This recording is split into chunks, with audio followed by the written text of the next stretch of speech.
How the f did video games go from this to this in such a short period of time? Let's talk about that. We all know that these games, in the end, are just a bunch of ones and zeros flying by. But how is that all assembled into real-time graphics? That is the not-so-simple part. Okay, so let's take it from the top and go back to how we got here. We're going to look at one of the earliest video games to do this, and that game, of course, is Pong. So Pong was a super simple game, both graphically and in principle. It included a ball that would travel linearly, illuminating a cluster of pixels as it traveled, requiring minimal rendering power. Fundamentally, how the game worked was this. An array of something called NAND gates would exist on both sides of the screen.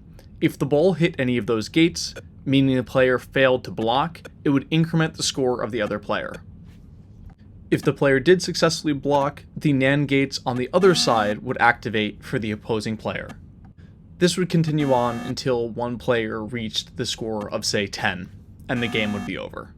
What made Pong so successful was that it used raster graphics instead of vector graphics. This meant that it could be played on any standard in-house television, while vector displays were around $15,000. Games obviously would not have taken off if they required a year's salary just to have a display that could play them. This decision alone is what kicked off the revolution. The next evolution of gaming was in 1977, where the first console capable of playing more than one game was released. This was the Atari 2600, with games such as Space Invaders, Donkey Kong, and Frogger being the most classic of the bunch. What was really game-changing about this console was that it had local graphical compute, allowing for more advanced images and complex environments within games. It also had what is analogous to a local sound card, which allows for various different sound effects in-game.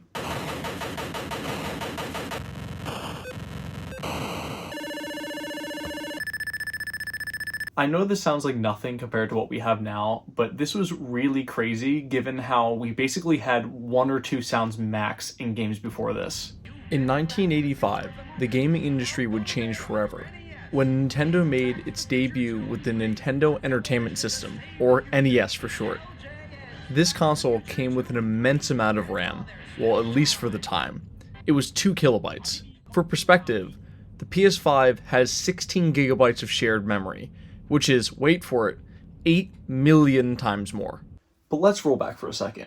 With this onboard 8-bit CPU, and the aforementioned RAM, it could now include complex level design and higher-end audio files, and with that was born the immensely nostalgic Super Mario Bros. And the side-scroller game design, which is still super popular today.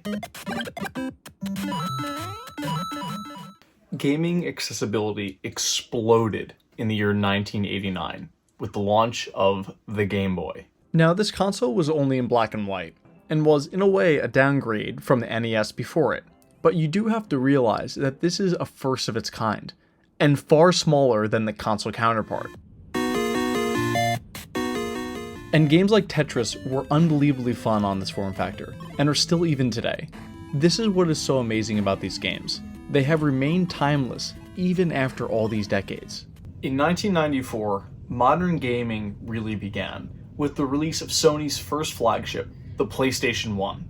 It brought about CD-based games, which had an immense amount of storage for more complex level design and even better graphics. And of course, more in-depth storytelling. The 32-bit CPU architecture was a huge leap forward, and brought rich color and true 3D graphics, which was also a first. The graphics in games like Crash Bandicoot were mind-blowingly vibrant and detailed, and made players far more immersed in the world than they had ever been before.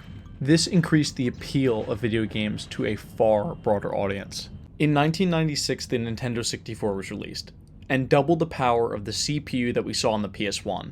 All-time classics like the original Super Smash Bros. And Mario 64 were released. These consoles also had the option of a RAM expansion pack, which allowed for more impressive games later down the road in the console's lifecycle. This was a welcome change by customers, as they got a bit more mileage out of their consoles before they had to upgrade to the next generation. The 2000s started off with a massive bang, with the PlayStation 2. This marked a quantum leap in 3D graphics, and paved the way for the modern games that we have today.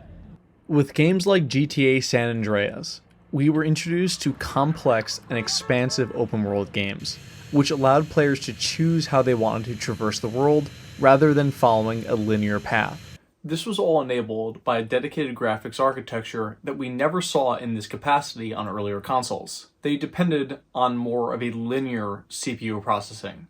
As we know, in modern PC builds that utilize NVIDIA, AMD, and even Intel graphics, it's absolutely essential that you have a dedicated subsystem to render graphics.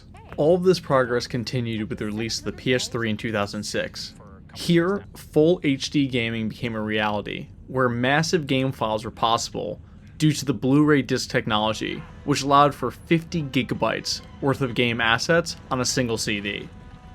The long and short of it was this: essentially endless possibilities in game development, as 50 gigabytes was an insane amount in the mid-2000s. Fast forward to 2013, and we have the PS4.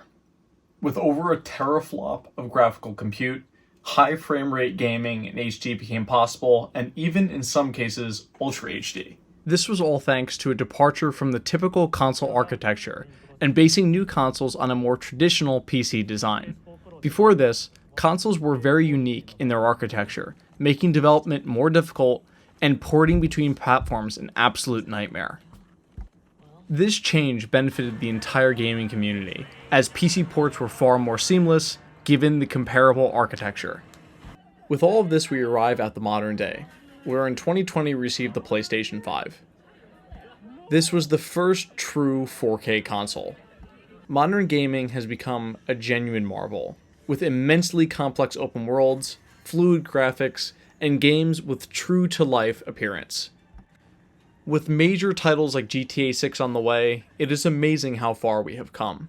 The graphics in this game are going to be absolutely unreal, and the progression of human animation has reached a point where it is becoming hard to distinguish between what is real and what is fake. So what is next at this point? Given how NVIDIA has been leveraging frame generation through AI, the overhead for rendering is only going to go down over time, leaving even more graphical compute available. While this of course is not a technical deep dive, I think you all know where this is heading. I hope this video was informative, and that you all enjoyed this journey with me. So please do like, and most importantly subscribe. It helps me out so much, and I look forward to putting out more content like this in the future.